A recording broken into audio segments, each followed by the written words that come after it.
Mr. President, I am proud today to be joining my colleague from Texas in support of the IVF Protection Act. I am grateful to Senator Cruz for his leadership on this important topic. Both Senator Cruz and I are parents. We can both attest to the fact that there is no greater blessing in life than our children. For many Americans, building a family, becoming a mom or a dad, that's their American dream. IVF makes the difference in achieving that dream for millions of Americans who are facing infertility. IVF helps aspiring parents to start families, to grow their family.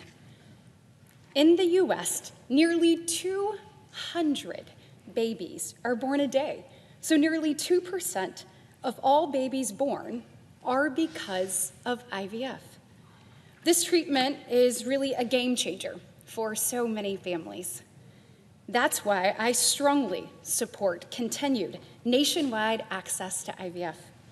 IVF is legal and available from coast to coast in every single corner of America and in all 50 states. That includes my home state of Alabama, where Governor Ivey and the Alabama legislature acted quickly to protect IVF access. Today, we have an opportunity to act quickly and overwhelmingly to protect continued nationwide IVF access for loving American families. Our IVF Protection Act would do just that.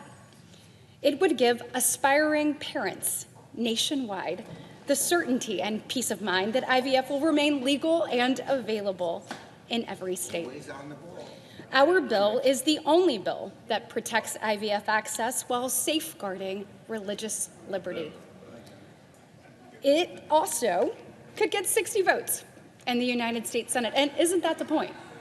Yet we're going to have a show vote when we've been talking and saying that we want to protect access to IVF, but yet no one is working to actually get to the 60-vote threshold, which makes me wonder how serious my colleagues on the other side of the aisle are about this. In an era of hyper-partisanship, this bill, the IVF Protection Act, should be the one that's on the floor today. This is the bill that will give aspiring parents confidence and continued hope that their dreams of bringing life into this world can come true. Look, as I talk to families across Alabama and parents who are hopeful they can bring a child into this world, making sure that this process is protected and available is critically important. However, this bill isn't the one that Democrats are putting on the floor.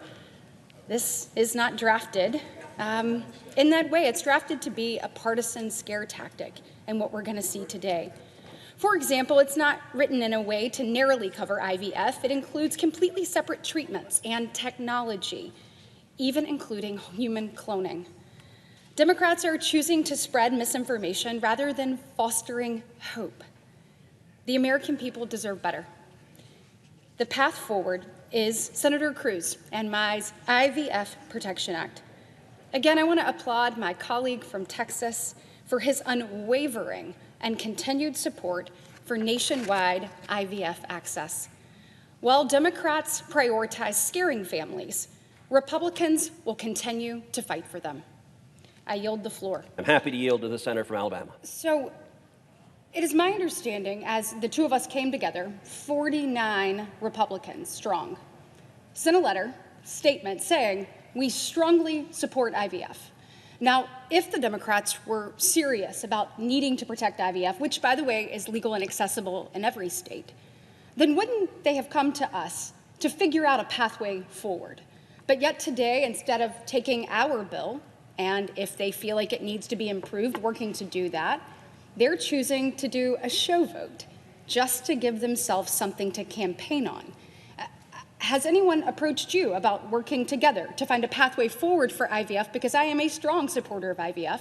I am proudly here, pro-family, believe that we need to find ways to make sure that people do have access and that continues that way. And I think we've been very clear, but no one has approached me.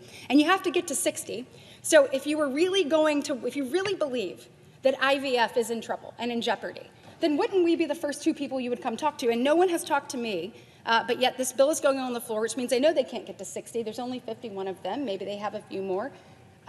My question is, has anyone approached you? Because if they authentically wanted to protect IVF, if they really cared about women and parents who were wanting to bring a child into the world, and they want to give them certainty, they just don't want something to campaign on, I think we'd be the first two people you would come talk to figure out how to have a path forward.